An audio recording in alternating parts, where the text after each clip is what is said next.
Hey, this is Fee. You're watching Hip Hop TV. Season's greetings. Happy Hanukkah, Merry Christmas. We're bringing you a special Christmas episode tonight. We're doing something a little bit different for you. We're moving away from the main four elements of hip hop tonight, and we're bringing you something fresh from the Sydney underground scene. It's called Drop Block Party. I hope you like it.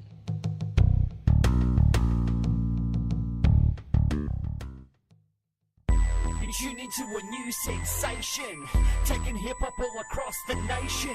Word on the street, some freestyle flows, love doctor street crimes, music videos, celebrity interviews on your TV screen, gossip from the real people in the scene. Sit back in your crib, cause you got to know you're dialed in to the one and only hip-hop show. B-boys, B-girls, come along with me, you're chilling out with hip-hop TV. B-boys, B-girls, come along with me, you're chilling out with Hip Hop TV.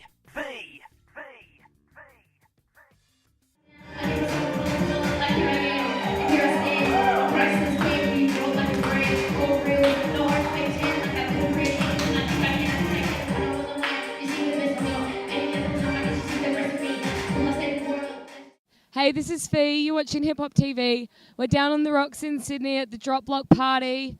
We're joined here by MC Dazzle. What up? What's cracking, everybody? Now, this amazing lady is one of Sydney's finest talents, in my opinion. She's a freestyle rapper. She makes up all her own beats, and she'll be playing at Big Day Out on the 26th of January.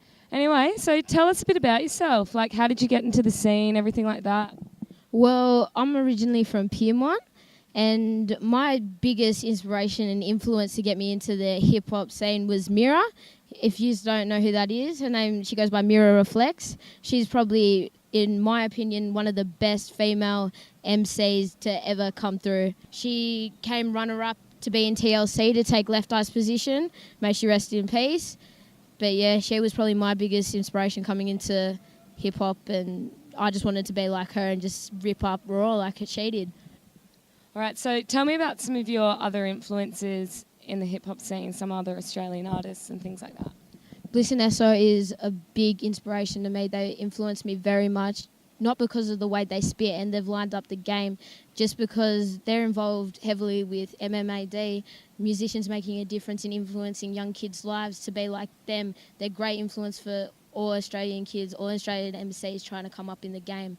Obviously, Mirror Reflex is a big inspiration to me, and I'm going to have to show a lot of respect to Sky High right now because she's one female MC in the Australian game that is absolutely ripping up. So much respect to Sky for paving the way for female MCs like me trying to come up in the Australian game. So she's not just one-dimensional, not just an amazing rapper, gets involved in a lot of community support, things like that, keeps it real with a company called Double MAD. They also go by MAD. Why don't you tell us a bit about that? MAD stands for Musicians Making a Difference, and they are probably the most kind-hearted people I've ever met. They inspire young children to get their story out through music and dance and creative arts instead of getting it out on the streets and stuff like that. They inspire kids every single day. I'm one of those kids that they have also inspired to just be the best they can be and always believe in themselves, and they also give you the chance to feel like someone finally believes in you if you previously didn't. Respect, bro. And just finally tonight, this is my favourite little fact. Can you just tell us how old you are? I'm 17 years young. Yeah, that's right. Guys, check her out. She's absolutely incredible. This is Fee and you're watching Hip Hop TV.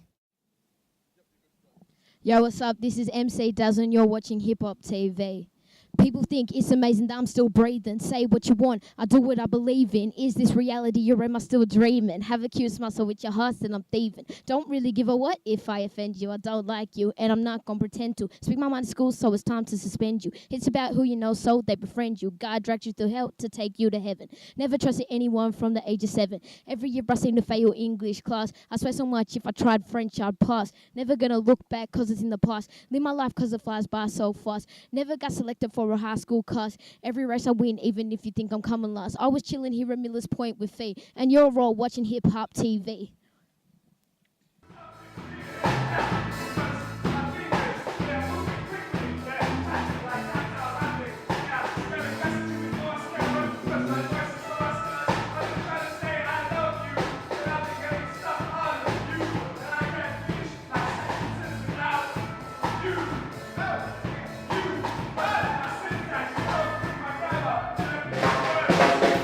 Just going to have a look at a little different aspect of what hip hop has to offer down here on the rocks in Sydney tonight. We're joined by Daniel East. He also goes by the name of East, and he's actually a poet. Why don't you tell us a little bit more about like the poetry that you have to offer and everything like that? I think what the amazing thing about a community event like this is we have so many different sorts of performers, and I went to the university and I spent my whole time since I left university trying to unlearn what I learned, basically. And what did you learn at university? I learned the page poem. I like the whole thing fits together like this beautiful frame. If I can digress, should I go there? Yeah. Should I go there? Definitely. An amazing writer called Chris Cyril did this great lecture, and basically it was all about framing. It's like how you frame a story is half of it. And that's an amazing thing for the page, but when you're getting up on the stage, it doesn't fit as well, basically. So coming to something like this tonight shows you've always got more to learn. Yeah, absolutely. So when you express yourself through poetry, do you have a particular message that you're ever trying to get out there, or does it change? Do you have different themes? Do you have,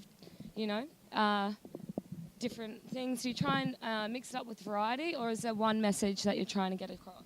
I think that the basic message is always love. Love, love, love is all you need. But more or less for each separate thing to treat it with respect. I did a poem this evening that was about a really great poet called Ben Frater who died. I didn't know him all that well, but it really affected me. And the point about that is that I want to appreciate his death with respect.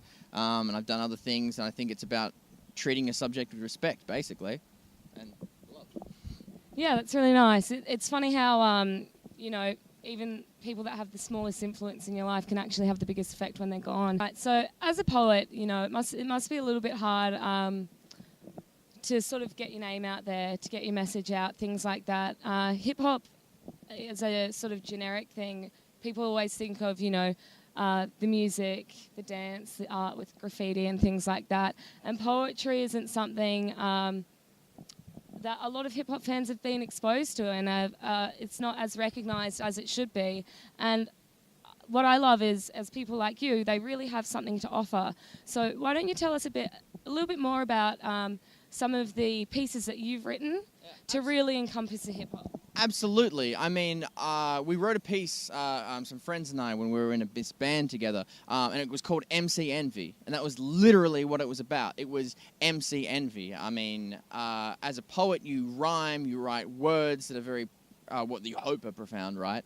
But you don't seem to have any kind of the same sort of respect. You just thought of something as ridiculous, Do you want me to do a bit now? Yeah, let's do it.